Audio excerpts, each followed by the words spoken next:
உண்டாகட்டும். ஆண்டவர் தாமே நம்மை நடத்தி கொண்டிருக்கிறார். அவருடைய கிருபை நம்மை நடத்தி கொண்டிருக்கிறது. ஆண்டவருடைய நாமத்தை மகிமைப்படுத்துகிற பாத்திரமாக கர்த்தர் நம்மை நடத்துவார்கள். அல்லேலூயா.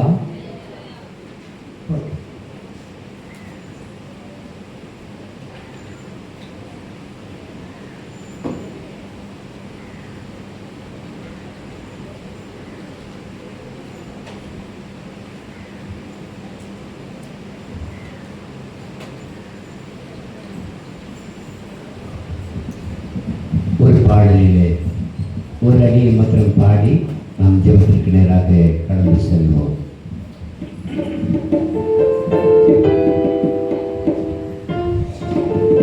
கோவி சவுந்தரராஜன் அவர்கள் பாடின ஒரு அற்புதமான பாடல்.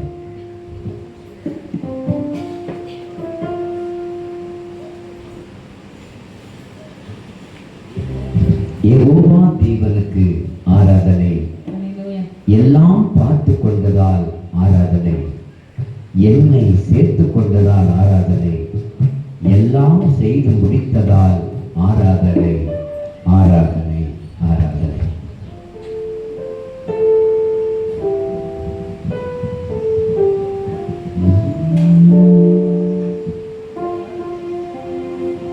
யெகோவா தேவனுக்கு ஆராதனை,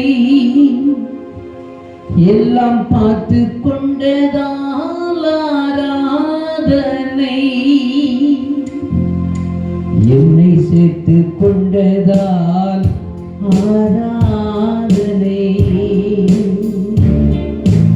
எல்லாம் செய்து முடித்ததால் ஆராதனை,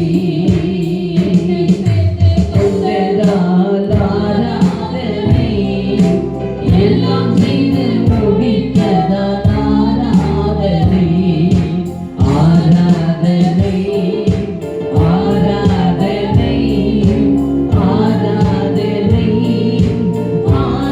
ஆராதனை.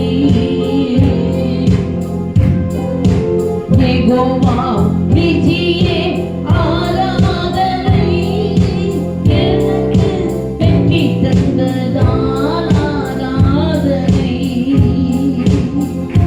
யெகோவா ஈரே ஆராதனை, எல்லாம் பார்த்து கொண்டதால் ஆராதனை, ஆராதனை, ஆராதனை, ஆராதனை,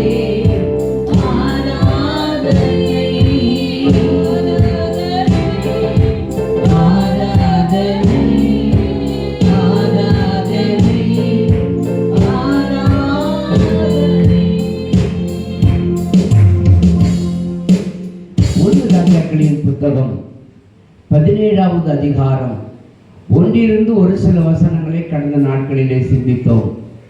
இப்பொழுது 1 ராஜாக்கள் 17வது அதிகாரம் 7வது வசனத்திலிருந்து ஒரு சில வசனங்களை வாசிப்போம். தேசத்தில் மழை பெய்யாதபடியினால் சில நாளுக்கு பின்பு அது ஆறு வற்றி போயிற்று. அப்பொழுது கர்த்தருடைய வார்த்தை அவனுக்கு உண்டாயிற்று. அவர், நீ எழுந்து சீதோனுக்கு அடுத்த சாரிபாத் ஊருக்கு போய் அங்கே தங்கியிரு, உன்னை பராமரிக்கும்படி அங்கே இருக்கிற ஒரு விதவைக்கு கட்டளையிட்டேன் என்றார். அப்படியே அவன் எழுந்து சாரிபாத்துக்கு போனான். அந்த பட்டணத்தில் ஒலிமுக வாசலுக்கு அவன் வந்தபோது அங்கே ஒரு விதவை விறகு பொறுக்கிக் கொண்டிருந்தாள். அவன் அவளை பார்த்து கூப்பிட்டு, நான் குடிக்கிறதுக்கு கொஞ்சம் தண்ணீர் ஒரு பாத்திரத்தில் எனக்கு கொண்டு வா என்றான். கொண்டு வர அவள் போகிற போது அவன் அவளை நோக்கி கூப்பிட்டு, கொஞ்சம் அப்பமும் உன் கையிலே எனக்கு கொண்டு வா என்றான். அதற்கு அவள், பானையில் ஒரு பிடி மாவும் களையத்தில் கொஞ்சம் எண்ணெயுமே அல்லாமல் என்னிடத்தில் ஒரு அடையும் இல்லை என்று உம்முடைய தேவனாகிய கர்த்தருடைய ஜீவனை கொண்டு சொல்லுகிறேன். இதோ நானும் என் குமாரனும் சாப்பிட்டு செத்து போக அதை எனக்கும் அவனுக்கும் ஆயத்தப்படுத்துகிறதுக்கு 2 விறகு பொறுக்குகிறேன் என்றால். அப்பொழுது எலியா அவளை நோக்கி அவளை பார்த்து, பயப்படாதே, நீ போய் உன் வார்த்தையின்படி ஆயத்தப்படுத்து. ஆனாலும் முதல் அதிலே எனக்கு ஒரு சிறிய அடையை பண்ணி இடத்தில் கொண்டு வா, பின்பு உனக்கும் உன் குமாரனுக்கும் பண்ணலாம். கர்த்தர் தேசத்தின் மேல் மலையை கட்டளையிடும் நாள் மட்டும்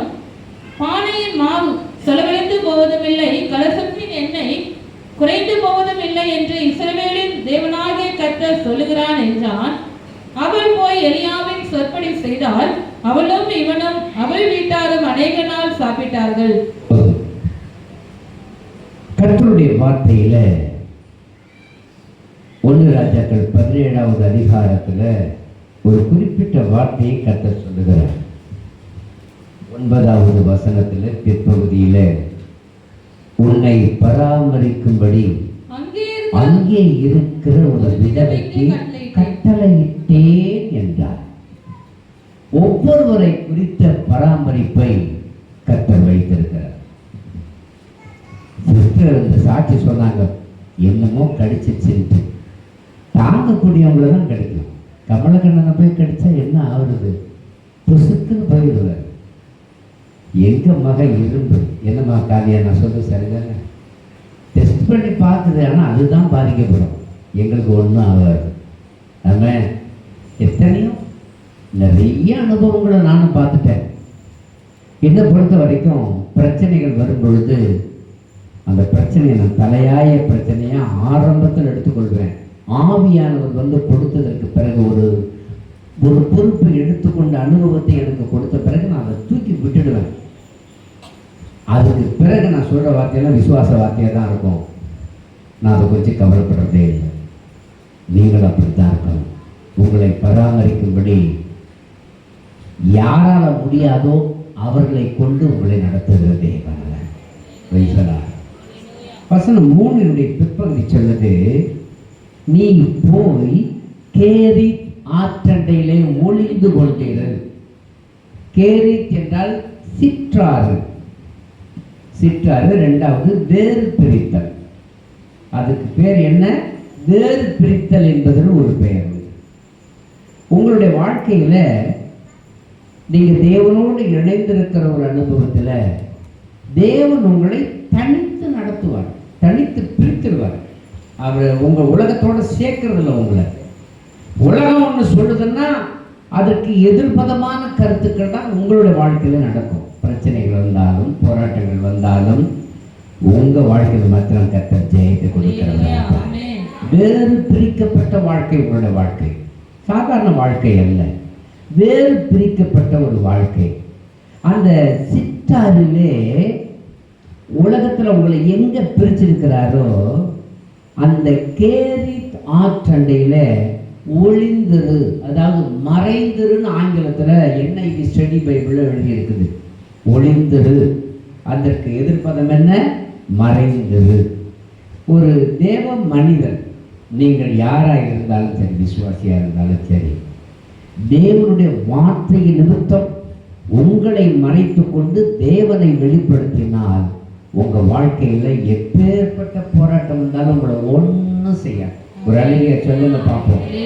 பிலிப்பியர் 4வது அதிகாரம் 19வது வசனம் விதமாக சொல்லுகிறது, என் தேவன் தம்முடைய ஐஸ்வர்யத்தின்படி உங்களுடைய குறைவுகளை எல்லாம் கிறிஸ்து இயேசுவுக்குள் மகிமையில் நிறைவாக்குவார். மகிமையானவைகளிலே உங்களை நிறைவாக்குவார். ஆங்கிலத்தில் ஒரு நல்ல பதம் இருக்குன்னா தமிழில் அவள் தானே குறுக்குநூல்காரன் தானே மொழிபெயர்த்தான், அவள் பாணியில் தான் அதெல்லாம் எழுதி வச்சிருக்கிறான். ஆனால் ரொம்ப அழகாக சொல்லிருக்கு, நீங்கள் மகிமையில் நடக்கும் பொழுது, தேவ மகிமையிலே கடந்து போகும் பொழுது, தேவனுடைய மகிமை உங்களுக்குள் இருக்கும் பொழுது மனிதனுடைய அவச்சொற்கள் உங்களை மேற்கொள்வதில்லை. ஒரு அழகியா சொல்லுங்க பார்ப்போம். தேசத்தில் மழை பெய்யாதபடியால், மழை பெய்யாதது யாருடைய தவறு? இந்த தீர்க்கதரிசி சொன்ன வார்த்தையின்படி மழை பெய்யவில்லை.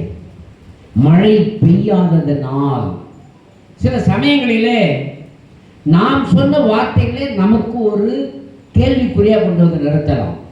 அந்த மாதிரி சமயத்துல நாம் தேவனை சார்ந்து நிற்கும் பொழுது, தேவனை பார்க்கும் பொழுது, தேவனோடு இணைந்திருக்கும் பொழுது, தேவன் என்ன சொல்லுகிறாரோ அதை அப்படியே விசுவாசிக்கும் பொழுது ஒண்ணுமே நடக்காது. ஒரு அழிலையா சொல்லுங்க பாப்போம். ஆமென். மனிதனுடைய கண்கள், அறிவின் கண்கள், உலகத்தினுடைய கண்கள், அவர்கள் கண்டுபிடிப்பின் கண்கள், இதையெல்லாம் ஒன்றும் உங்களுடைய வாழ்க்கையில மேற்கொள்ளாதபடிக்கு நடக்கணும்னா நீங்க தேவனோடு கடந்து போகணும். ஆமென். ஒரு அல்லேலூயா சொல்லுங்க பார்ப்போம்.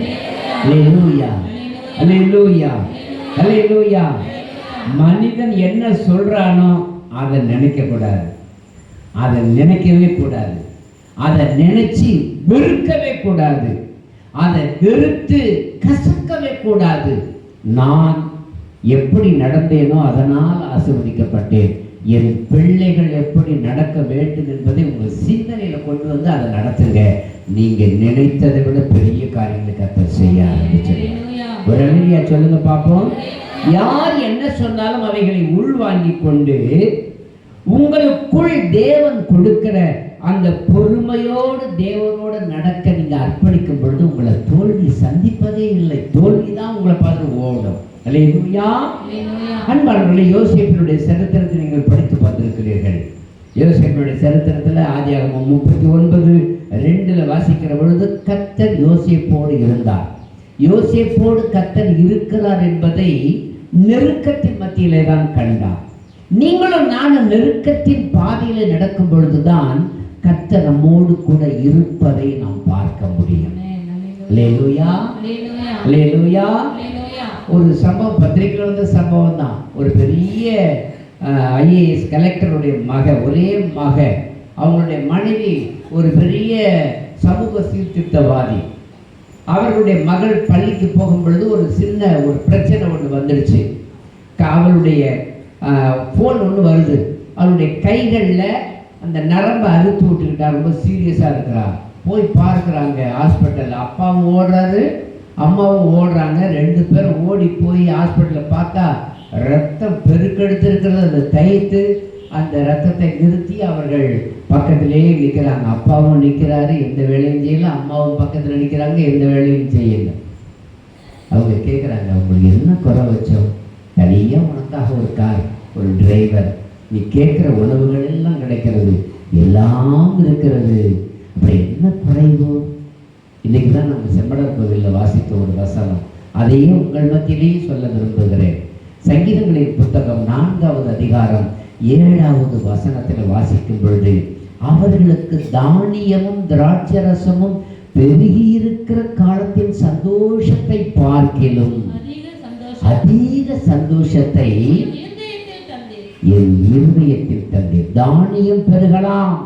ஒரு காலத்துல உன் வீட்டுல எத்தனை மூட்டை விளைஞ்சிட்டு, உனக்கு எவ்வளவு நிலம் இருக்குது, நீ எப்படிப்பட்ட வசதி உள்ளவன், உன் வீட்டை எத்தனை குதிரை இருக்குது அல்லது எத்தனை பத்தாயங்கள் இருக்கிறது, இத கணக்கில் வச்சுதான் எத்தனை ஏர்மாடுகள் இருக்கிறது, எத்தனை வேலைக்காரர்கள் இருக்கிறார்கள், எத்தனை வேலி நிலை இருக்குது, இதை வச்சுதான் ஒரு மனுஷன் அன்னைக்கு இடம் போட்டான். இன்னைக்கு பணத்தை வச்சு கணக்கு பண்றாங்க. அல்லேலூயா.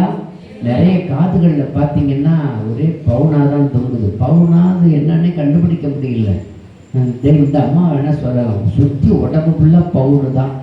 காதில் இங்கேருந்து ஒரு ஓட்டையை போட்டு இந்த பக்கம், இந்த பக்கத்துலேருந்து இந்த பக்கம், மூக்குத்தியை பாருங்க, 3 வருஷு. என்ன வெயிட்டுங்க பவுனு? ஒரு பவுன் என்ன ரேட்டு வருது? 1 லட்சம் ரூபா கிட்டத்தட்ட. யாரும் ஆளை விட்டு தான் மூக்கை பிடிக்க சொல்ல போகிறேன். அல்லேலூயா, ஆமென். பவுனுக்கு என்ன ரேட்டு வருது? அல்லேலூயா. அன்பானவர்களே, அப்படிப்பட்ட ஒரு நிலைப்பாடு, ஒரு தகுதியை வைத்துதான் முடிவெடுத்தார்கள் ஒரு காலம். ஆனால் அவைகளின் சந்தோஷத்தை பார்க்கிலும் என் இருதயத்தில் வருகிற சந்தோஷம், அதுதான் என் கர்த்தர் கொடுக்கிற சந்தோஷம். ஒரு அல்லேலூயா சொல்லுங்க பார்ப்போம். ஒரு அல்லேலூயா சொல்லுங்க பார்ப்போம். உலகமே எனக்கு காரியத்துப்பட்டோம், உலகமே எனக்கு எதிரடையா வந்து நிற்கட்டும், எது நின்றாலும் நான் எதற்குமே பயப்பட மாட்டேன். என் தேவன் ஒருவருக்கே. ஒரு அல்லேலூயா சொல்லுங்க பார்ப்பேன். அல்லேலூயா, அல்லேலூயா. ஃபாதர் பெர்க்மன் சொல்ற அருமையான பாடல் பாடியிருக்கார். எல்லாமே எதிராக வந்தாலும் நான் கர்த்தருக்குள் மகிழ்ச்சியா இருப்பேன், அத்திமரம் துளிர் விடாமற் போனாலும். பாடி துதிக்கலாம். இப்பதான் அவர் பவுடர் தட்டுறாரு. தட்டிட்டீங்களா? அடிக்க ஆரம்பிச்சிருங்களா? அத்திமரம் துளிர் விடாமற் போனாலும், செடி மலர் கொடாமற் போனாலும், அத்திமரம் துளிர் விடாமற் போனாலும், திராட்சை செடி மலர்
கர்த்தர் அவனோடு கூட இருந்தார்.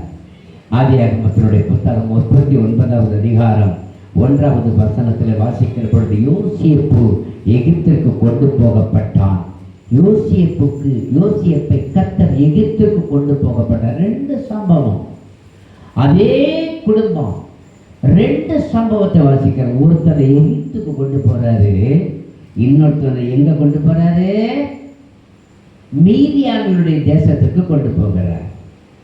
இவனை ஆட்சி அதிகாரங்கள் எப்படிப்பட்டது என்பதை கற்றுக்கொள்ளுகிறதற்காக அங்க அனுப்புகிறார். இன்னொருவனை உங்க அப்பனுடைய தொழில் எல்லாம் ஆடு மேய்க்கிற வேலைடா, அதை போய் செஞ்சுட்டு வா, அதுக்கு பிறகுதான் உன்னை நடத்துவேன்னு மோசேயை இந்த பக்கம் அனுப்புறார். ஒருத்தனை இங்க அனுப்புறார். மோசே சாதாரணமான ஆள் இல்லை, மிகப்பெரிய ஆள். எகிப்தினுடைய கலைகளிலே மிக சிறப்பான ஒரு கலைகள் எல்லாம் கற்றவன், ஒரு நல்ல ஒரு என்ஜினியர் என்று சொல்லுகிறார்கள். அப்படிப்பட்டவனை கர்த்தர் பயன்படுத்தினார். அவனை எப்ப பயன்படுத்தினார் தெரியுமா? முதல் 40 வருடம் இளவரசன் தூக்கி போடான்ட்டு அவனை நேர ஆடு மேய்க்க அனுப்பி 40 வருஷம் முடிஞ்ச உடனே அப்படியே யூ-டர்ன் பண்ணி ஓரேப்புக்கு கொண்டு போறாரு. அங்க பயிற்சி முடிவுங்கிறது வருது, அழைப்பு அங்கே வருகிறது. 80 வயதுல அவனுக்கு அழைப்பு. என்னுடைய +2 முடிச்ச ஒரு வருஷத்துல எனக்கு அழைப்பு வந்துச்சு. உதாசனப்படுத்துறதுனால எங்க அப்பாவை சிதைச்சார் ஆண்டவர். என்ன சிறையில போட்டு நொறுக்குனாரு. நல்ல எந்த அளவுக்கு உயர முடியுமோ உயர்த்தினாரு, அடிச்சாரு, நொறுக்குனாரு. திரும்ப அவர் வேலையை செய்ய வச்சுட்டாரு. ஒரு அழிலையை சொல்லுங்க. இந்த யோசேப்பை கொண்டு போய் அரண்மனை, போத்திபார் அரண்மனை விசாரிப்புக்காரனுடைய வீட்டில் வைக்கிறார். அங்கே நிறைய காரியங்களை கற்றுக் கொடுக்கிறார். ஒழுக்கத்தை கற்றுக் கொடுக்கிறார், அரசாட்சியை கற்றுக் கொடுக்கிறார், அதிகாரங்களின் மேன்மையை கற்றுக் கொடுக்கிறார். சிறையில் போனா அங்கே அநேக காரியங்கள் அவன் கற்றுக்கொண்டான். எல்லா நிலைமைகளிலேயும் அவன் உயர்ந்த நிலைமை, வாலிபன், சிறந்த வாலிபன். கற்றுக்கொள்ளுதலின் மேன்மையை அவன் கற்று அந்த தேசத்தின் தலையெழுத்து இவனால் திருப்பப்படுகிற ஒரு சூழ்நிலை வருகிறது. ஆண்டவர் அப்படியே அவனை நடத்த ஆரம்பிச்சுட்டார். ஒரு சொல்லுங்க பாப்பா. ஒருவேளை உங்களோட வாழ்க்கை கூட அப்படி இருக்கலாம். உங்களை ஆரம்பத்திலே போட்டு நொறுக்கி எடுத்து ஆண்டவருடைய சமூகத்தை கொண்டு வந்து நிறுத்தலாம். பின்னாடி பார்த்தீங்கன்னா அதே தேவன் உங்களை வேறு விதமான பாதைகளில் கொண்டு போய் உயர்ந்த நிலைமைகளிலும் கொண்டு போய் நிறுத்தலாம். எப்படி வேண்டுமானாலும் நடத்தலாம். ஆனால் கர்த்தர் அழைத்த அழைப்பு இருக்கிறது. அதை எப்பொழுது நீங்கள் புரிந்து கொள்கிறீர்களோ, தேவனை பிரியப்படுத்த முற்றிலும் யோசேப்பு ஒப்பு கொடுத்ததற்கு பிறகுதான் கர்த்தர் அவனை ஆசீர்வதித்து உயர்த்தினார். ஒரு அழிலையா சொல்லுங்க பாப்போம். ஆண்டவர் தேசத்திலே மழையை நிறுத்தினார். யாரால நிறுத்தினார் சொல்லுங்க? யாரால நிறுத்தினாரு? எலியாவால தான். அதே எலியா படுத்து படுத்து சாப்பிட்டு கிடந்தான். மழையினுடைய தன்மைகள் எல்லாம் அற்று போனதுனால தேசம் எங்கும் இவன் வார்த்தையின்படியே மழை எல்லாம் நின்று தண்ணி இல்லாமல் வறண்டு போய் தவித்துக் கொண்டிருக்கிறார்கள். அந்த சமயத்துல தான் கர்த்தருடைய அழைப்பை அவன் புரிந்து கொள்ளுகிறான். தேவன் நடத்துதலுக்கு யோசேப்பு விட்டு கொடுத்தான். நீங்கள் விட்டு கொடுக்கும் பொழுது உங்களை இருக்கக்கூடிய இடத்துல இருந்து உயர்த்துவார். நீங்க ஒரு இறுக்கமான நிலைமையில வரக்கூடாது, பிளெக்சிபிளா இருக்கணும். மண் இருக்குது பாருங்க, தண்ணினால கரைச்சி எந்த மண்ணு மாறக்கூடுமோ அந்த மண்ணை எடுத்துதான் பொய்யவன் ஒரு பாத்திரத்தை உருவாக்குகிறார். இல்ல நான் இந்த மண்ணாதான் இருப்பேன்னு நினைக்க முடியாது. ஒன்று போட்டு மிதிச்சு எடுத்து தகுதி உள்ள ஒரு மண்ணை மட்டும் தனியா பிரிச்சு எடுத்து அதை கொண்டு ஒரு பாத்திரத்தை உருவாக்க பொய்யவனால முடியும். நீங்க பிளெக்சிபிள், அவன் மாறுகிறதுக்கேற்ற மனநிலை விட்டு கொடுத்தால் உங்களையும் நொறுக்கி நறுக்கி ஒரு சரியான திட்டத்துக்குள்ள கட்டளை கொண்டு போய் நிறுத்துவார். ரோமர் 8வது அதிகாரம் 14வது வசனம் சொல்லுது, எவர்கள் தேவனுடைய ஆவியினாலே நடத்தப்படுகிறார்களோ அவர்கள் தேவனுடைய புத்திரராகி இருக்கிறார்கள். அது மாத்திரமல்ல, பிலிப்பியர் 1:5 சொல்லுது, உங்களில் நற்கிரியை தொடங்கினவர். நல்லா படிக்க, ருசிச்சு பேசணும். உங்களில் நற்கிரியை தொடங்கினவர் நற்கிரியை தொடங்கினவர். அதை இயேசு கிறிஸ்துவின் நாள் பரியந்தம் முடிய நடத்தி வருவார் என்று நல்லா கவனிக்கணும். உங்களை ரட்சிப்புல நடத்தினார்ல, அழைச்சார்ல, உங்களை அப்படி விட மாட்டார். அந்த இயேசு வருகிற வரையிலையும் சரியா நடத்துவார். ஒருவேளை முன்னாடி அப்பவே அதை நம்பினாங்க, ஆனா இப்ப எல்லாமே நடந்துட்டு இருக்கு. எல்லாருடைய பார்வையும் இஸ்ரேலிலே நெருக்கமாக இருந்த நாடுகள் கூட இப்பொழுது விரோதிக்கிறார்கள். ஐரோப்பா நாடுகள் முழுவதும் இப்பொழுது விரோதிக்கிறார்கள், ஒரு சில நாடுகளை தவிர. கல்ஃப் கண்ட்ரீஸ்ல கூட நிறைய அவர்களோட நெருக்கமாக இருந்தவர்கள் இன்றைக்கு பகையாளிகளாய் மாறுகிறார்கள்.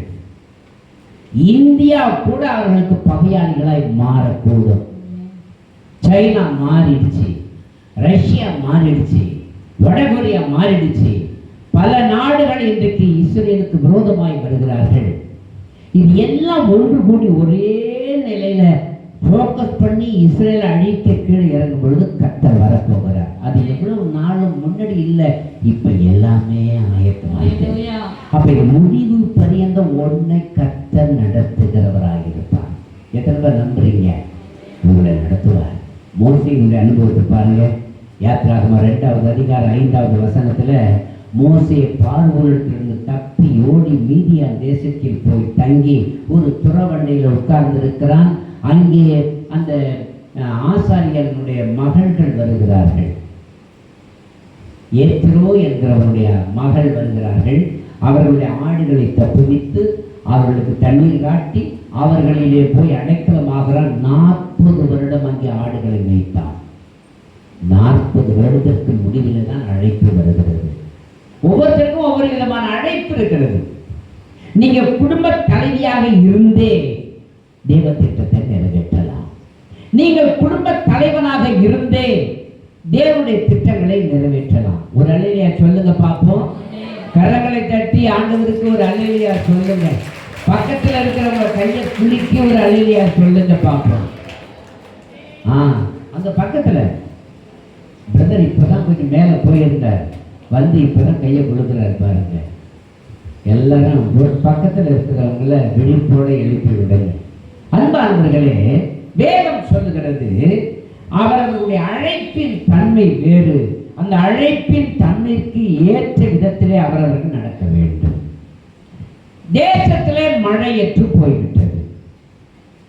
மழை போன பிறகு அடுத்த கட்டம் அவர்களுடைய வாழ்க்கையில ஒரு மாற்றத்தை கொடுத்தாக வேண்டும். மழையை நிறுத்தினது இந்த எலியா. மழையை நிறுத்தினதற்கு பிறகு கர்த்தருடைய வார்த்தை அவனுக்குள் வருகிறது. வசனம் 7 படிக்கும் பொழுது 1 ராஜாக்கள் 17:7 சில நாளுக்கு பின்பு அந்த ஆறு வற்றி போயிற்று. செழிப்பா இருக்கிறவர்களுடைய வாழ்க்கையில சில குறைபாடுகளும் வரத்தான் செய்யும்.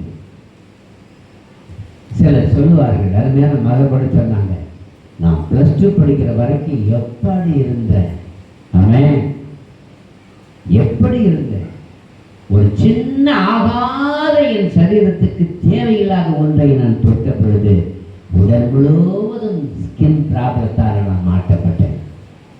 சில சமயத்துல சில நெருக்குதல்கள் அவர்களை பிரித்து நடத்தலாம். ஒருவேளை 10-20 வருடங்கள் அவர்கள் அந்த துன்பத்தின் பாதையில் நடக்கலாம். செழிப்பான கேரி தாறு வேறு பிரிக்கப்பட்டு வற்றி போகலாம். உங்களுடைய செழிப்பு வற்றி போகலாம். உங்களுடைய சரீரத்தில் இருக்கிற பலவீனங்கள் மாறி போகலாம். பலம் மாறி போகலாம், பலவீனம் வரலாம். இதை குறித்தெல்லாம் நாம் கவலைப்பட வேண்டிய அவசியம் இல்லை. சில நாளுக்கு பின்பு அந்த ஆறு வற்றி போயிற்று. மோசேயினுடைய 40 வருடங்களுக்கு பிறகு ஒரு பெரிய தோல்வி அவனை சந்திக்கிறது. யோசேப்பினுடைய செல்ல அனுபவம் திருப்பப்படுகிறது. சிறை அனுபவங்கள் வருகிறது. அடிமைகளில் ஒருவனாக போய் நிற்கக்கூடிய சூழ்நிலை வருகிறது. இது எல்லாம் கொஞ்ச நாளைக்கு உங்களுக்கு ஒரு செழிப்பு இருக்கலாம், அது மாறலாம். ஆனால் எதை குறித்து நீங்க கவலைப்படாதீங்க. அவருடைய முகத்தை நீங்க பார்க்க ஆரம்பிச்சிட்டீங்கன்னா வற்றி போனாலும் அங்கே தேவன் உங்களுக்காக தண்ணீரை கொடுக்கக்கூடியவராக இருப்பார். ஒரு அழகியா சொல்லுங்கப்பா. ஏசாயா ஒரு இடத்துல சொல்றான், 68வது அதிகாரம், அதாவது 63 14வது வசனம். ஏசாயா 63:14. கர்த்தருடைய ஆவியானவர் அவர்களை பள்ளத்தாக்கின் மேல் போய் இறங்குகிற மிருக ஜீவன்களை போல இளைப்பாற பண்ணினார். இப்படியே தேவரீர் உமக்கு மகிமையுள்ள கீர்த்தி உண்டாக்கும்படி உங்களுடைய ஜனத்தை நடத்துகிறேன். உங்களை நடத்துறது யாரு? யார் நடத்துறா? ஆவியானவர் நடத்துகிறார். ஆவியானவர் நடத்தும் பொழுது உங்களுடைய வாழ்க்கையில தோல்விகள் வருவது இல்லை. அல்லேலூயா சொல்லுங்க பாப்போம். ஆவியானவர் உங்களை நடத்த வேண்டும். ஒரு அருமையான பாடல் உண்டு, அபிஷேகம் என்னுள் இறங்கட்டுமே, அந்த ஆவியின் கொடைகள் மலரட்டுமே. இது திறந்த வாசல்ல நான் பாடின ஒரு பாடல். இந்த பாடலை பாடி கர்த்தருடைய நாமத்தை மகிமைப்படுத்துகிறேன்.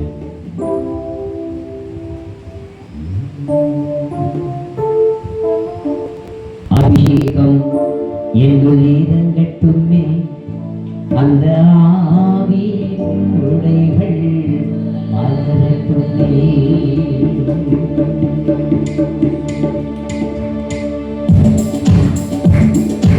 அபிஷேகம்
வருகிற பொழுதுதான் ஆசீர்வாதங்கள் நமக்குள் வரும். எது வற்றி போனாலும் கவலைப்படாதிருங்கள். மழையே பெய்யாமல் போனாலும் கவலைப்படாதிருங்கள். கவலை யாருக்கு தெரியுமா? கொடுக்கிறவர் எடுக்கிறவருடைய கரத்துல தான் நம்ம ஒப்பு கொடுக்கணும். ஒரு அலையில சொல்லுங்க பாப்போம். கொடுக்கிறவரும் எடுக்கிறவரும் யாருதான்? மேலே அவர்தான்.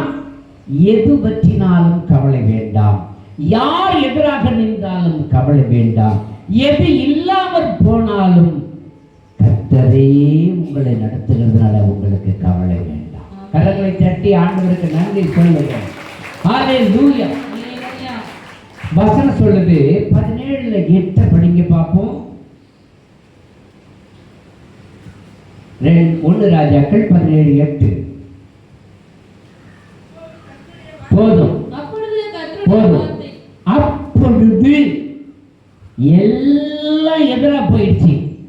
அப்பொழுது வசனம் சொல்லுது உனக்கு குறைவு, பாதுகாப்பற்ற தலைமை, சூழ்நிலை, தன்மை வரும் பொழுது உன்னை அதுக்கு பிறகு கேர் எடுத்து நடத்தப்பட வேண்டியது கர்த்தர் தாங்கிறத நீங்க மறந்துடக்கூடாது. எல்லாம் இல்லை, அப்பொழுது எல்லாம் இல்லை, எல்லாமே எதிராய் வருகிறது.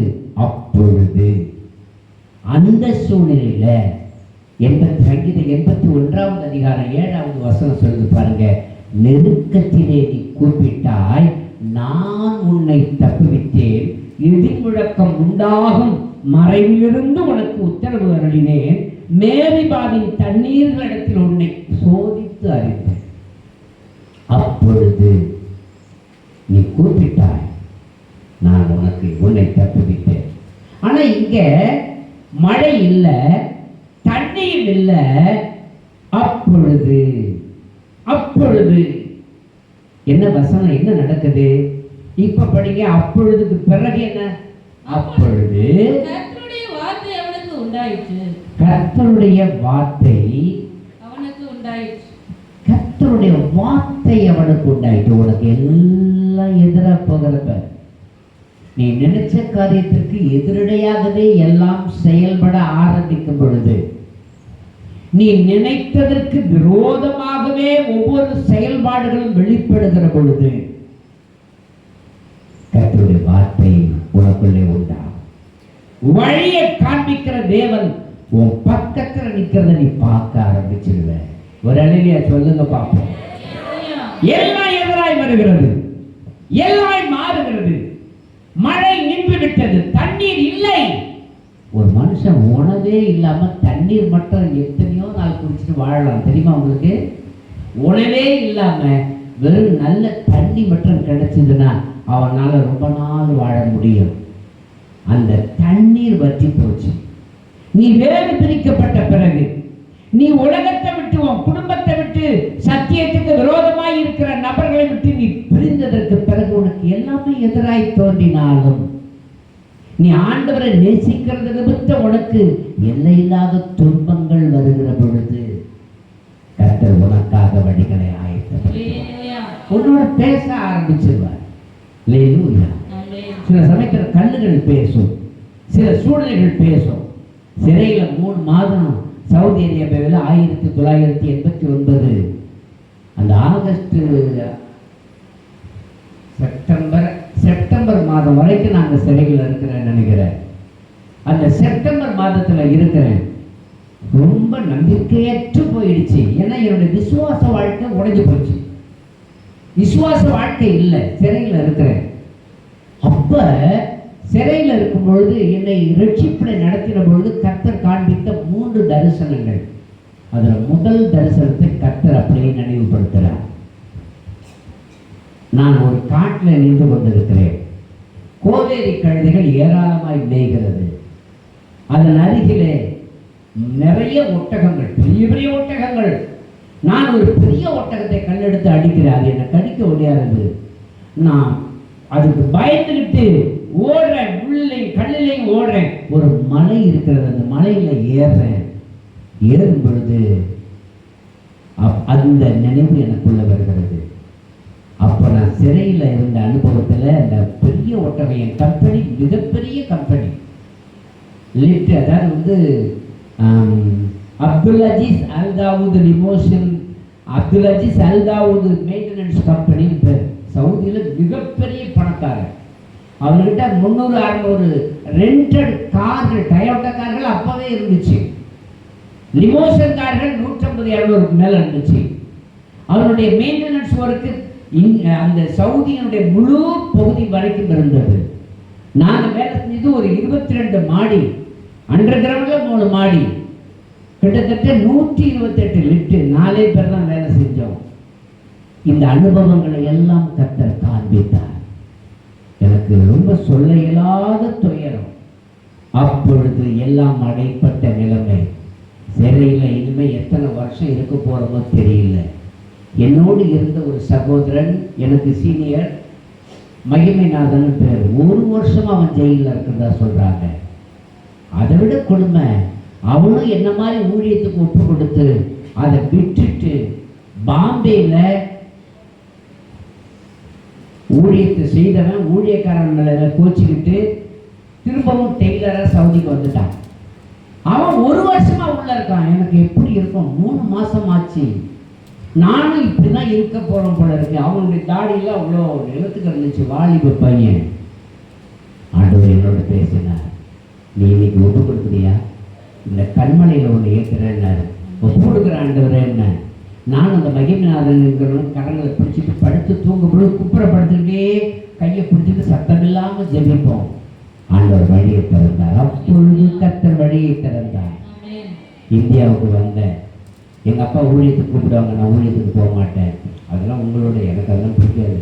வீடு வீடாக போய் பிச்சை எடுக்கிற மாதிரி காணிக்கிறாங்கிற வேலை எனக்கு பிடிக்காது. நான் சம்பாதிச்சு கொடுக்குற வேலையை செய்கிறேன். ஆண்டவர் என்னோட பேசினார், எனக்கு உன் சம்பாத்தியம் முக்கியம் அல்ல, நீ தான் எனக்கு முக்கியம் இல்லை. இங்கே வந்திருக்கிற வேலையில் அநேக தேவனுக்கு தேவை. தேவன் உங்களை நேசிக்கிறார். உங்களுக்கு எல்லா வழிகளும் அடைபட்டு போயிடுச்சா, பயப்படாதீங்க. அப்பொழுது கர்த்தருடைய வார்த்தை உங்களுக்குள் உண்டாகும். கர்த்தருடைய வார்த்தை வந்தது. 17:9 வாசிக்கிற பொழுது ஒரு சத்தம் கேட்கிறது, நீ எழுந்து சீதோனுக்கு அடுத்த சாரிபாத் ஊருக்கு போய் அங்கே தங்கியிரு. நானாக இருந்தால் போயிருக்கவே மாட்டேன். ஏன்னா மழையை நிறுத்துறது யாருக்கு எதிராக? ஆகாப்புக்கு எதிராக. ஆகாப் பாகால் தெய்வத்தை கும்பிடுகிறவன். ஆகாப்புக்கு மனைவி யாரு? யோசேபேல். இந்த யோசேபேல் யாரு? பயங்கரமான பாகால் விருப்ப வழிபாடு உள்ளவள். அநேக பெண்களை ஆண்களை காவு கொடுத்தவள். அந்த தேசம் எங்கும் பயங்கரமான தோப்பு விக்கிரகங்களை உருவாக்கினவள். அவளுடைய அப்பா இருக்கிற ஊரு தான் சீதோன். சீதோன்ல அவங்க அப்பா ராஜா. அவனுடைய பேரு ஏர்பாகால் அப்படிங்கிற ஒரு பேரும் உண்டு. இந்த ஏர்பாகால் அந்த இடத்துக்கு பக்கத்துல 7 மைல் தூரத்துல இருக்கிற சாரிபாத்துக்கு ஒன்று அனுப்புவேன். ஆனா அந்த சாரிபாத்தினுடைய கண்ட்ரோல் பவர் எதுன்னா சீதோன். எந்த கண்ட்ரோல்? சீதோன். சீதோன் தான் கண்ட்ரோல். உங்களுக்கு எனக்கும் இந்த பூமியில தான் இருக்கிறோம். நமக்கு கண்ட்ரோல் யாரு? மோடி தான். மோடி ஒரு வேளை உங்களுக்கு வட இந்தியாவில் பார்த்தீங்கன்னா எத்தனை சர்ச்சை இழுத்து மூடிட்டார் தெரியுமா? அவருடைய ஆட்கள் எல்லாம் எவ்வளவு படிக்க வைக்க வேண்டிய கிராம மக்கள் எல்லாம் படிப்பறிவை அழித்து விட்டார்கள். பள்ளிகளை எல்லாம் இழுத்து மூடி விட்டார்கள். பயங்கரமான சாபம் நிறைந்த பகுதியாக வட இந்திய பகுதிகள் இருக்கின்றன. அந்த அழிவிற்கு காரணம் நமக்கு மேலே இருக்கிற ஆகாப் என்கிற இந்த மோடி. அன்பானவர்களே, உங்களையும் என்னையும் இந்த தேசத்தின் தலையெழுத்தை மாற்றக்கூடியவர்களாக கர்த்தர் உங்களோடு உங்களை உருவாக்கி கொண்டிருக்கிறார். நீ எழுந்து சீதோனுக்கு அடுத்த சாரிபாத் ஊருக்கு போ. சாரிபாத், அந்த சீதோன். சீதோன்னா என்ன அர்த்தம்னா வேட்டையாடுதல், மீன் பிடித்தல், அரண். பாகாலுடைய அரண். அந்த தேசத்தினுடைய ராஜாவாகிய ஏர்பாகால், அந்த ஏர்பாகாலுடைய மகள் யோசேபேலைத்தான் ஆகாப் திருமணம் செய்திருக்கிறார். அப்ப எவ்வளவு பிரச்சனைகள் வரக்கூடும் நீங்க சிந்திச்சு பாருங்க. அல்லேலூயா. எனக்கு அன்பானவர்களே, அப்படிப்பட்ட அவனுக்கு நிறைய மறுபெயர்கள் எல்லாம் இருக்கிறது. அந்த சீதோன் ராஜா இருக்கக்கூடிய அவன் ஆளுகைக்குட்பட்ட பகுதி சாரிபாத். அந்த சீதோனுக்கு 8 மைலுக்கு அந்தாண்ட இருக்கிற சாரிபாத் ஊருக்கு நீ போ. அங்கே ஒரு விதவைக்கு நான் கட்டளையிட்டேன். சில சமயத்தில் ஆண்டவர் சொல்வார், நீ இதை செய்ய பார்ப்பார். உங்களுக்கு தோணும், இது எப்படி ஒன்றும் நடக்காது போல இருக்கே. இத காதால கேட்கும் பொழுது நடக்கக்கூடியதாக தெரியவில்லை, இதை நம்பக்கூடியதாக தெரியவில்லை. ஆனா ஆண்டவர் சொல்றாருன்னா எப்படி பின்பற்றுவதுன்னா, ஆண்டவர் எதை சொன்னாலும் நீ கீழ்ப்படி, அதுதான் மேல்படி. ஒரு சொல்லுங்க பார்ப்போம். இந்நாள் வரைக்கும் எங்களுடைய திருச்சபைக்கு நான் போவேன், எந்த டிஎல்சி ஆர்சி மற்ற ஸ்தாபனங்கள் உள்ளவர்களை நான் போய் சந்திப்பதில்லை. என்னை தேடி வரும்படி அழைப்பு வருகிற இடத்திற்கு நான் போவேன். இந்நாள் வரைக்கும் யாருடைய கண்ட்ரோலையும் நான் இல்லை. நான் ஏற்கனவே நிறைய அடி வாங்கினேன். அவர் என்ன சொல்றாரோ அதை மட்டும்தான் நான் செய்வேன். ஒரு அழிய சொல்லுங்க பார்ப்போம். அல்லேலூயா, அல்லேலூயா. யோசேப்பு சொன்னாலே கற்பில்லாத ஒரு குப்பை தீவு. அவளுக்கு பாகால் புருஷனாக இருக்கிறாள் என்கிற 3 விதமான பேர் அந்த அர்த்தத்துக்கு உண்டு யோசேப்பேலுக்கு. யோசேப்பேலுடைய அப்பா இருக்கிற ஊர் தான் அந்த சீதோன். சீதோனுக்கு பக்கத்துல இவன் இந்த கேரித்திலிருந்து இறங்கி ரொம்ப தூரம் நடந்து போகணும், சீதோன் போகணும். இவன் போனாலே ரோட்ல உள்ளவனுக்கு எல்லாம் தெரியும் இவன் தான் யாருன்னு, தீர்க்கதரிசியாகி எளியாகிறது தெரியும். அப்படி அவன் தீர்க்கதரிசி என்பதை தெரிந்து சீதோன்ல இருக்கிற அந்த ராஜா கூட இவனை அரெஸ்ட் பண்ணலாம் அல்லது இவனை கொன்று போடுவதற்கு முற்படலாம். ஆனால் ஆண்டவர் சொல்றாரு, நீ சீதோனுக்கு போ, அங்கேருந்து பக்கத்துல 9 மைல் டிஸ்டன்ஸ்ல இருக்கிற சாரிபாத் ஊருக்கு பக்கத்துல போயிடலாம். போ, போறப்ப மாட்டிப்பேன் அல்லது போறப்ப இவனை கைது செய்யலாம் அல்லது போறப்ப இவனுடைய உயிரே போகலாம். இதெல்லாம் ஆண்டவருக்கு தெரியுமா தெரியாதா? கண்டிப்பா தெரியும். ஆனா இதெல்லாம் தாண்டி வெற்றியான வாழ்க்கை வாழ்றதுக்கு தான் கர்த்தர்களை அழைச்சிருக்கிறார். கரங்களை தட்டி எந்த இடத்துல ஆசீர்வாதம் இருக்குன்னு ஆண்டவருக்கு தெரியும். ஆண்டவருக்கு தெரிந்த அந்த ஆசீர்வாதமான வழிகளிலே நீங்களும் நானும் நடக்கும் பொழுது நாம் தோல்வியை சந்திப்பதில்லை, மாறாக வெற்றி தான் நம்முடைய வாழ்க்கையின் வழியாக இருக்கும். அதுல சந்தேகமே இல்லை. ஒரு அல்லேலூயா சொல்லுங்க பாப்போம். அல்லேலூயா, அல்லேலூயா, அல்லேலூயா. இந்த யோசேப்பேலை குறித்து சொல்லணும்னா குரூரமானவள் என்று வேதம் சொல்லுகிறது. கர்த்தரின் தீர்க்கதரிசிகளை சங்கரித்தவள். இவருடைய பந்தியில 400 பாகாலுடைய தீர்க்கதரிசிகள் எப்பொழுதும் சாப்பிடுவார்கள். அது மாத்திரமல்ல, இவ இந்த தோப்பு விக்கிரக ஆராதனையுடைய ஒரு தாயின்னு சொல்லலாம். இவங்க அப்பா அதை விட பயங்கரம். இந்த சீதோனுடைய ராஜாவாகிய ஏற்பாகால் அவனுக்கு என்ன தன்மைன்னா, அந்த தேசத்தினுடைய பாகால் தீர்க்கதரிசியுடைய தலைமை தீர்க்கதரிசி ஆசாரியர். அப்படின்னா அவன் எவ்வளவு வைராக்கியமா இருப்பான். ஆனா ஆண்டவர் என்ன சொல்றாரு, நீ அந்த இடத்து வழியா தான் நீ போகணும். நீ எந்த இடத்துல தோல்வியை கண்டாயோ அதே இடத்துல வெற்றி பவனி செல்லும்படியாக தான் கர்த்தர் அழைக்கிறார். நிறைய இடத்துல நீங்க தோல்வியை கண்டிருக்கிறீங்க, நிறைய இடத்துல பிரச்சனைகளை பார்த்திருக்கிறீங்க. ஆனா இந்த பிரச்சனைகளுக்கு மத்தியில உங்களை ராஜாவா அழைக்கிற தேவன் அதே இடத்து வழியா நடக்கும்படி சொல்றாரு. ஆனா நீங்க தான் பயப்படுறீங்களுடைய ஆண்டவர் உங்களை நடத்துகிறதுக்கு பயப்படவே. ஒரு அல்லேலூயா சொல்லுங்க பாப்போம். நேற்று வரைக்கும் நான் தொட்டதெல்லாம் ஜெயமா இருந்துச்சு, இன்னைக்கு அப்படி இல்லை. எல்லாமே எனக்கு தடையா இருக்குது. எதை தொட்டாலும் தடை, என்ன நினைச்சாலும் வேதனை, எந்த நிலைமையிலையும் கஷ்டம். இந்த நிலைமை உன் வாழ்க்கையா இருந்துச்சுன்னா ஒன்னே உங்களுக்கு நான் சொல்றேன், தேவன் அனுப்புற இடத்துக்கு நீ போ, அதுதான் உனக்கு ஆசீர்வாதத்தை கொடுக்கும். ஒருவேளை தேவன் அனுப்பக்கூடிய இடம் எதுங்கிறது உனக்கு புரியலையா? தேவனுடைய மனிதன் உங்களோடு பேசுகிற வார்த்தையிலே அந்த வார்த்தை இருக்கிறது. அதை பிடித்து கொண்டு நீங்க நடக்கும் பொழுது நீங்கள் தடுமாற வேண்டிய அவசியம் இல்லை. அல்லேலூயா, அல்லேலூயா, அல்லேலூயா, அல்லேலூயா. ஆண்டவர் அந்த சீதோன் இவன் இருந்தது கேரி தாற்றண்டை. கேதத்திலிருந்து புறப்பட்டு ரொம்ப தூரம் சீதோனுக்கு போய் அந்த ராஜபாட்டு வழியா 8 மைல்ல சாரிபாத்துன்ற ஊர் வருது. அந்த சாரிபாத்தை நோக்கி அவன் போய்கிட்டு இருக்கிறான். சாரிபாத்து கிட்ட போயிட்டான். நீ எழுந்து சீதோனுக்கு அடுத்த சாரிபாத் ஊருக்கு போய் என்ன சொல்றாரு? அந்த வசனத்தை படிங்க. அங்கே தங்கி இரு. அங்கே தங்கி இரு. நீ இருக்கக்கூடிய இடத்துல தங்கி இரு. உன்னை ராஜாதி ராஜாவா உன்னை உயர்த்துவேன். நீ இருக்கக்கூடிய சூழ்நிலைகளிலே தோல்வியான நிலைமையா இருக்குதா, ஒண்ணும் பயப்பட வேணாம். நாலா பக்கம் நெருக்க வருதா, கவலையே வேணாம். அவருடைய முகத்தை மாத்திரம் பாரு. அந்த எந்த இடத்துல நீ பதுங்கி இருக்கிறையோ, தங்கி இருக்கிறையோ, அதே இடம் தான் உனக்கு ஆசீர்வாதமாக இருக்கும். ஒரு அலையா சொல்லுங்க பாப்போம். அல்லேலூயா, அல்லேலூயா, அல்லேலூயா. ஆண்டவர் ஆபிரகாம்கிட்ட சொன்னார், ஆபிரகாமே, நான் உனக்கு காண்பிக்கிற தேசத்துக்கு போ. 12, 1, 2, 3, 4, 5, 6 வசனங்கள் எல்லாம் சொல்லுது.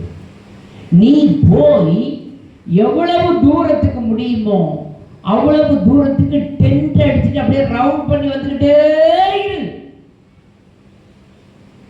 ஆபிரகாம் ஒரு இடத்துல போய் பக்காவா ஒரு பில்டிங் கட்டி உட்கார்ந்து இருந்தான்னா ஆண்டவர் அந்த தேசத்தையே கொடுத்துருக்க மாட்டார் அவன் சந்ததிக்கு. ஒரு டென்ட் எடுத்த வீடை கட்டிட்டு அங்கேருந்து புறப்பட்டு அடுத்தது நாள் பார்த்தீங்கன்னா ஒரு ஒரு ஒரு 2 மாசத்துல ஒரு 20 கிலோமீட்டர், அடுத்தது பார்த்தீங்கன்னா ஒரு 100 கிலோமீட்டர், 50 கிலோமீட்டர், அப்படியே ரவுண்ட் பண்ணி எந்த அளவுக்கு அவன் சுத்தினானோ அதை சுத்தப்பட்ட இடம் இன்னைக்கும் அவர்களுடைய தேசம். ஒரு யூதனுக்கு தெரியும், ஒரு யூதனுக்கு தெரியும், ஒரு யூதனுக்கு தெரியும் எங்களுடைய தேசத்தினுடைய நீளம் அகலம். காசாலாம் ஆண்டவர் அவனுக்கு கொடுத்த இடம். அதனாலதான் அவனை விடவே மாட்டேங்கிறான். யூதனுக்கு அவனுக்கு எது ஜென்ம தேசம்னு ஆண்டவர் விட்டு கொடுத்தாரோ, ஆதியாகமத்தினுடைய புத்தகத்தை நீங்க படிச்சு பாருங்க. வேதாகமத்துல கடைசி பேஜில் ஆபிரகாமுடைய விசுவாச பிரயாணம் படிச்சு பாருங்க, படம் பாருங்க. அதுல பாத்தீங்கன்னா எங்கெங்கெல்லாம் போய் ரவுண்ட் பண்ணி உட்கார்ந்தானோ அந்த இடம் தான் இன்னைக்கு இஸ்ரவேல் இருக்கிற நாடு. அதுல ஒரு துளிய கூட ஒரு யூதன் விட்டு கொடுக்க மாட்டான். ஏன்னா எங்க அப்பா யெகோவா தேவன் எங்களுக்கு கொடுத்த இடம், அதை நான் விட்டு கொடுக்க முடியாது. உங்களுக்கு ஆசீர்வாதமாக எதை கொடுத்திருக்கிறாரோ நீங்கள் ஒரு துளிய கூட இழக்கவே வேணாம். கர்த்தர் உங்களை உயர்த்துகிறவராய் இருக்கிறார். ஒரு அல்லேலூயா சொல்லுங்க பாப்போம். அல்லேலூயா. சாரிபாத்னு சொன்னாலே சுத்திகரித்தல்னு பேர். சாரிபாத்னா என்ன அர்த்தம்? ஆமா, பொற்கொள்ளன் சுத்திகரிக்கிற இடம். சில சமயத்துல ஒண்ணுமே இல்லாத காட்டுல ஆண்டவர்களை போய் தங்கி இருக்க சொல்லுவார். பல இடங்களை பார்த்தோம், எந்த இடமும் சரியா வரல. இந்த இடத்தை ஒருத்தர் எங்களுக்கு காண்பித்தார். அவர் சொன்னாரு, 5 பேருக்குள்ள இடம் இது, இதுல 4 பேர் உங்களுக்கு கொடுக்கறது விருப்பமா இருக்காங்க, ஒரு ஆள் உங்களுக்கு கொடுக்க விருப்பம் பக்கத்தில் இருக்கிறாரு, மீதி 4 பேர் இந்த இடம் உங்களுக்கு கிடைக்கும்.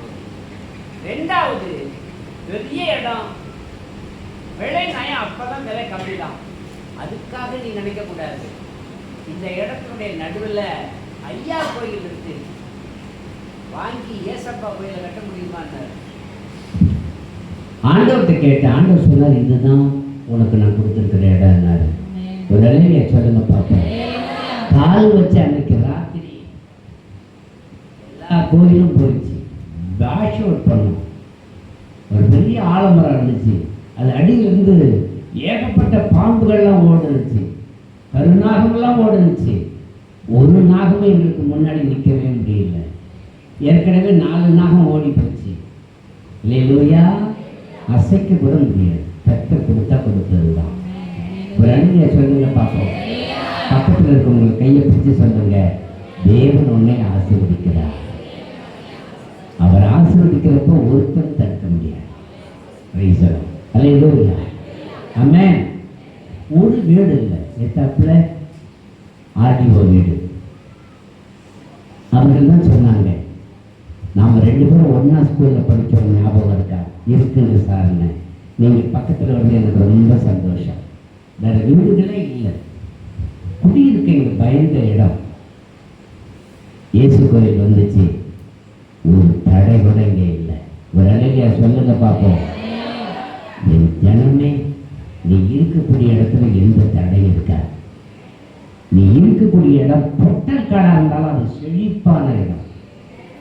ஆசீர்வதிக்கிறவர் கர்த்தர், அழைத்தவர் கர்த்தர். அற்பமா விட்டுடுவாரா? சாரிபாத் சுத்திகரிக்கிற இடம். இங்க வந்த பிறகு படிப்படியாக ஆண்டவர் மாற்றங்களை கொடுத்தார்.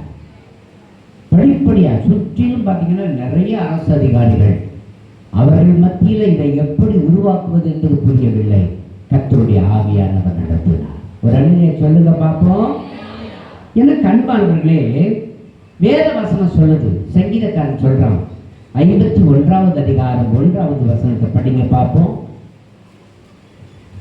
தேவனே, உமது கிருபையின்படி எனக்கு இரக்கம், உமது மிகுந்த இரக்கங்களின்படி என் மீறுதல்கள் நீங்க என்னை சுத்திகரியும்.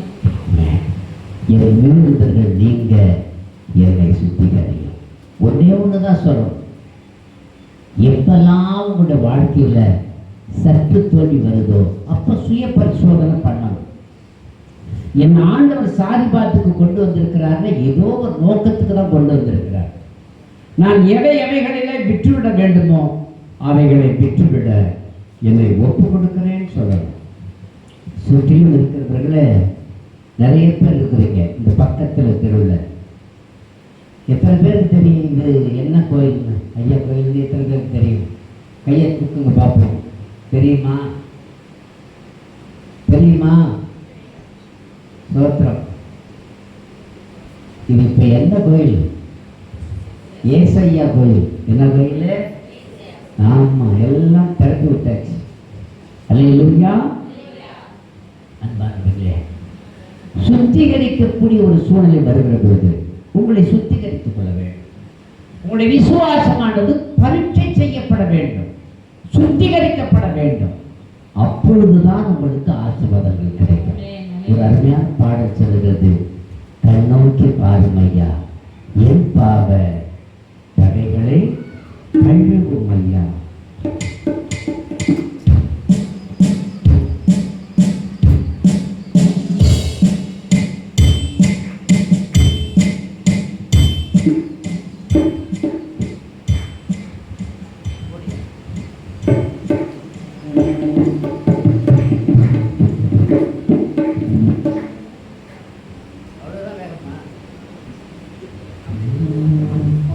கண்ணோக்கி பாரும் ஐயா என் பாவ தடைகளை கழுவும் ஐயா.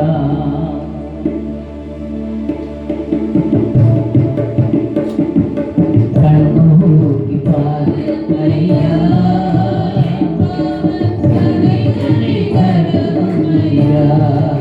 ஐயா, கண்ணோக்கி பாரும் ஐயா. என் பாவங்கள் நீ மன்னித்து பரிசுத்தமாக்கிடவே. என்னை கடக்காத என் பாவங்கள் நீ மன்னித்து பரிசுத்தமாக்கிடவே.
கண்ணோக்கி பாரும் ஐயா,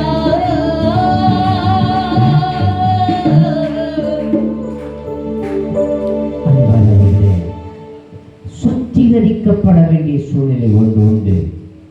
ஆனால் தேவன் உங்களை சுத்த பொன்னாய் மாற்றின பிறகு உங்களை அழிக்க மாட்டார். உங்களிலே இருக்கிற மாசுகளை நீக்கி, உங்களிலே இருக்கிற அவிசுவாசங்களை நீக்கி, உங்களிலே இருக்கிற விசுவாச குறைவுகளை நீக்கி உங்களை செழிப்பான பாத்திரமாய், ஆசீர்வாதத்தின் பாத்திரமாய், அன்பின் பாத்திரமாய், கிருபையின் பாத்திரமாய் கர்த்தர் உங்களை நடத்துகிற ஒரு தேவனாக இருக்கிறார். எத்தனை பேர் நம்புறீங்க? ஒரு அல்லேலூயா சொல்லுங்க பாப்போம். அல்லேலூயா, அல்லேலூயா. தேவன் உங்களை நடத்துகிறவர். அவர் உங்களை நடத்துகிற பொழுது ஒரு நபரும் உங்களை தடுத்து நிறுத்திவிட முடியாது. சாரிபாத்துக்கு வந்தாச்சு. ஒளிமுக வாசலிலே விறகு பொறுக்கி கொண்டிருக்கிறார் ஒருவர். அது அடுத்த வாரம் பார்ப்போம் கர்த்தருக்கு சித்தமானார்.